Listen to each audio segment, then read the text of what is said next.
Bueno, como les prometí, viene la continuación. Ok, lo que pasó después de que el helicóptero se fue con mi compañero herido, todos los soldados, todos los soldados, empezaron a atacarme, a decirme que yo lo había matado, que yo le había pegado el balazo. Y eso no es verdad. ¿Por qué no es verdad? Porque yo no le había bajado ni el seguro al fusil cuando él ya estaba pegado. Él me decía a mí, disparale hijo, porque yo no había hecho un tiro por mi novatez. Y no vamos a decir que por mi novatez murió y yo no lo salvé, no, porque ni él lo miró. Cuando él le disparó, le llegó de repente, hasta lo asustó, le pegó el grito de asustado mi compañero, cuando no lo miró a la par. O sea, no había forma de salvarlo. Y, y eso fue duro para mí, que empezaran a atacarme, cuando yo me acababa de salvar, acababa de casi perder a mi compañero, que estaba herido, que se acababa de ir en el helicóptero. Y yo, triste, decepcionado, abatido, rogándole a Dios, pidiéndole a Dios que mi compañero se salvara, por dos razones. La más importante, por su vida. La segunda, para que dijera la verdad, para que él dijera que no había sido yo, que le había pegado el tiro. Y yo en realidad no culpo a mis compañeros que estuvieran pensando eso, porque es posible que yo hubiera pensado lo mismo.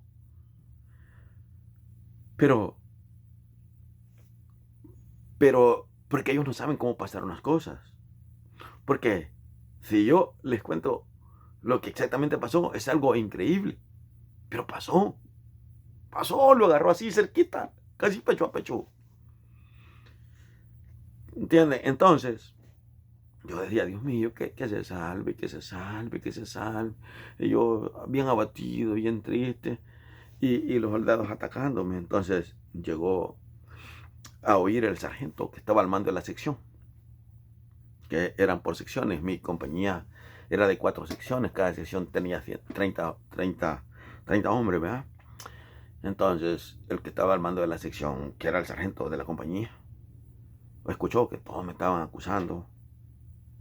Y él era un hombre bien duro, un hombre, ¿cómo les diré? Medio sanguinario, que, que hostigaba a los soldados por todo y por nada. Daba unos castigos horribles. Y Dios me quiso, porque esa persona, ese sargento, se puso de mi lado. Cuando tal vez debió hacer lo contrario, por ser lo que él era, acusarme, y es posible hasta matarme ahí. Y me matan, ¿y qué pasó? Murió combatiendo, lo mataron los guerrilleros. Y ya. Pero ¿saben qué? Él les dijo, cállense, no quiero volver a escuchar eso. Y se callaron. Pero cada vez que podían, estaba la habladuría. Cada vez. Terminé los 2 años y esa habladuría siempre se escuchaba.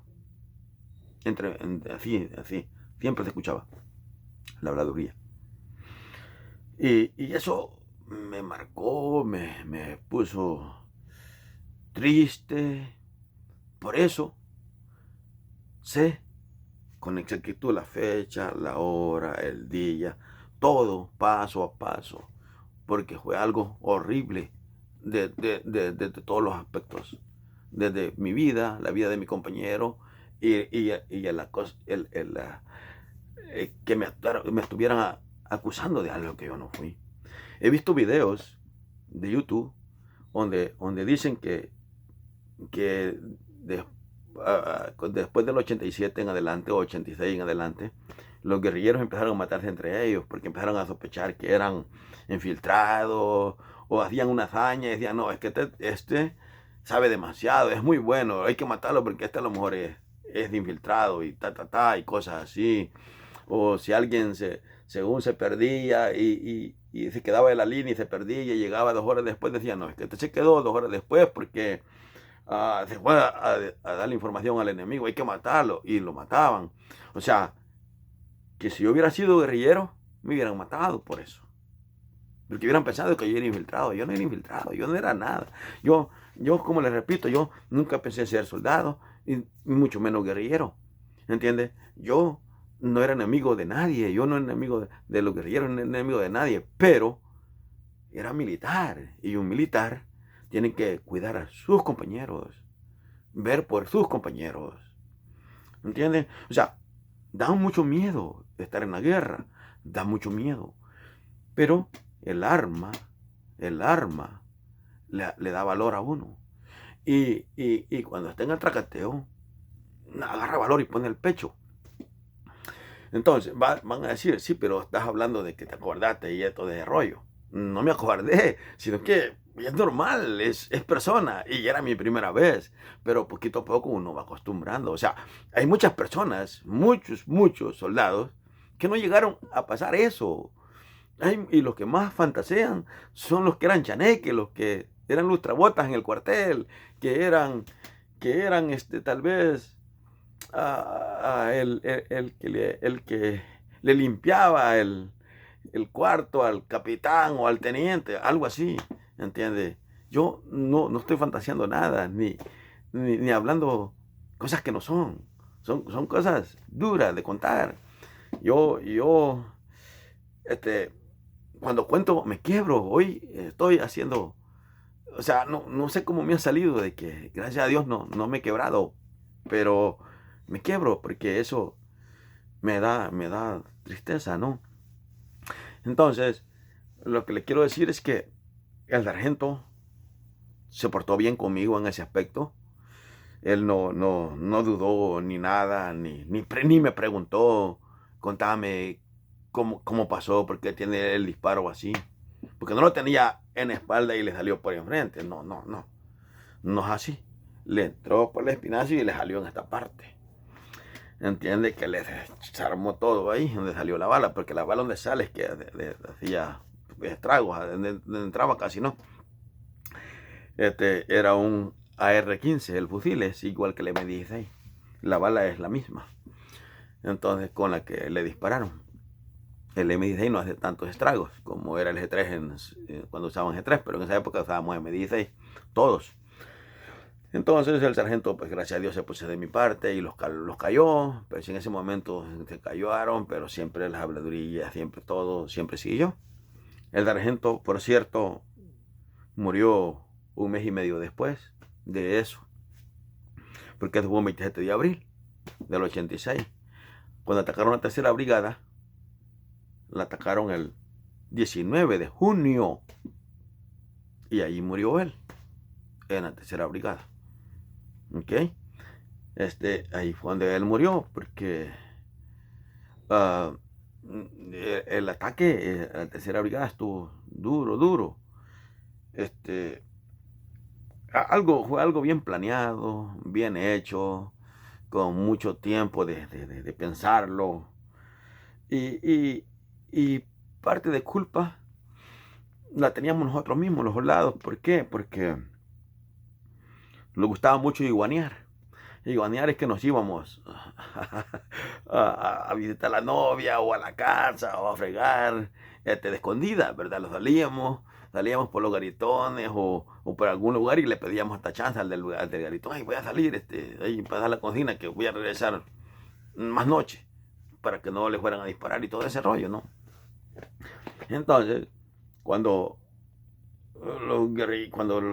rezaban los soldados o algo, hey, vengo de iguanear, voy a entrar, ok, está bien. Lo dejaba. ¿Por qué? Uno lo dejaba porque uno también había hecho eso o iba a hacer eso. Entonces seguramente los guerrilleros entraron de esa misma manera. ¿Entiendes? ¿Por qué? Porque también habían guerrilleros que habían sido militares. Entonces sabían cómo funciona la cosa.